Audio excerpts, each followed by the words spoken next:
E-commerce in 2024, it's like we're in this incredible, fast-moving digital souk where on one side, things are looking brighter than ever. Some brands are absolutely killing it. But on the other, there's a bit of a storm brewing for some brands. So we all know that global e-commerce is absolutely soaring and it will continue to reach new heights with each successive year. So while more and more customers are going online to buy their products, their goods, the cost of acquiring these customers is also getting higher and higher. Everyone is fighting for your customers' attention. And I'm not sure about you, but what I've noticed is that people's attention span is becoming more and more limited. And all these brands are trying to capture of what little attention customers have and trying to, get them onto the website to buy from them.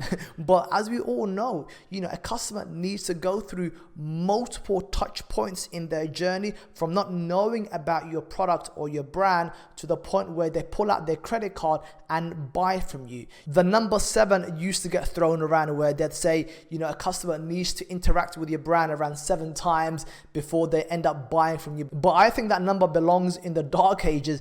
I would say it's well into the 20s, 30s, if not sometimes well into the hundreds. Yes, well into the hundreds if you have a high ticket product where they've got to interact or see your brand in different shapes and forms before they feel comfortable enough, before they are persuaded enough to buy your product. So with this increase in touch point journey and the fact that we're all vying for the customer's attention, customer acquisition costs are going through the roof. And if you are one of the lucky brands who can capture a customer's attention, get them to your store and buy from you, the chances of them coming back are slim. Less than 20% on average, customers come back and buy from the same brand. So with all of this being the case, how can you position yourself in 2024 and beyond where you are scaling your brand profitably? You have cash in your bank account at the end of the quarter, at the end of the year. I can talk about this all day, but I'm going to give you 3 metrics to focus on. And if you focus on these 3 metrics, I guarantee you'll see new heights and extreme growth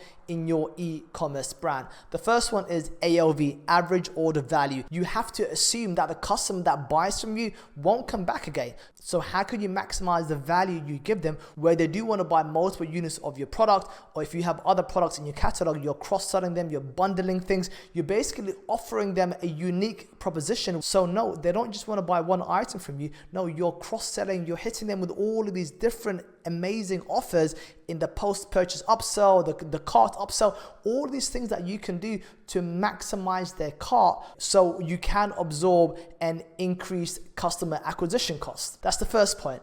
The second one is repeat purchase rate. How many customers are coming back to you? So if you have less than 20% of your customers coming back to your store to buy from you again, then there's definitely room for improvement. You should be aiming for around 25 to 35%. The best brands I know are working within this range. How do they achieve that? One answer: email marketing. All of these powerful flows that are automated. They send 2-3 email broadcast campaigns every single week. They basically have their email systems down to the last letter.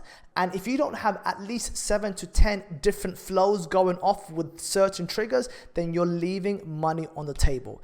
And the last metric is lifetime value. And this one feeds into the first 2 I talked about. So if you can maximize your average order value and get these same customers to keep on coming back to you, so you increase your repeat purchase rate, then your lifetime value of the customers will also go up. And if you can keep a firm eye on what your lifetime value is, then you can very predictably scale and spend more on your marketing, absorb more costs in acquiring new customers, because you know that by month 2, month 3, whatever the month is, that you're going to make back that initial amount and start generating profitable revenue from that customer. One thing I will say though, as a quick disclaimer, is if your lifetime value of the customer doesn't allow you to claw back the acquisition costs by month 4 or 5, then you can't really scale as aggressively as you should. I see some brands who claw back the initial acquisition cost through the lifetime value by month 14, month 20 sometimes. No, that's insane.